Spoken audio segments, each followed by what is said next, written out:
Hi all, rental jewellery ரேட்டுக்கு நம்ம புதுசாக ஒரு ஜுவல்லரி வாங்கலாம் அப்படின்னு சொல்லி நீங்கள் கேள்விப்பட்டிருப்பீங்க. அப்படி வாங்கலாமா? அப்படி வாங்கினா அந்த குவாலிட்டி எப்படி இருக்கும், நாம் கொடுக்குற ரெண்டல் ஜுவல்லரியோட குவாலிட்டி எப்படி இருக்கும், இதை பற்றி தாங்க ஃபுல்லாக அந்த டீட்டெயிலாக வீடியோவில் பார்க்க போகிறோம். இது வந்து நம்ம ஓனாக பர்ச்சேஸ் பண்ணிக்கலாம்னு சொல்லியிருந்தோம் இல்லைங்களா, அந்த குவாலிட்டியான ஜுவல்லரி இது வந்து மேட் ஃபினிஷ், பார்க்கறதுக்கு கொஞ்சம் ஆரஞ்சிஷாக இருக்கும். இதோட பேஸ் வந்து அலுமினியம், ரஃபாக ஹேண்டில் பண்ண முடியாதுங்க. கோல்டு மாதிரி லுக் கொடுக்காது உங்களுக்கு, ஃபோட்டோலையும் அவ்வளோவா எடுப்பாலாம் தெரியாது. பாருங்கள், இப்படி தான் பேக் சைடில் இருக்கும். இது நம்ம கொடுத்துட்ருக்க ரெண்டல் ஜுவல்லரிங்க.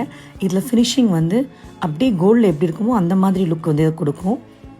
இது வந்து பிராஸ் பேஸ். இது நம்ம ஃபோல்டே பண்ணாலும் ஈஸியாக கட் ஆகாதுங்க.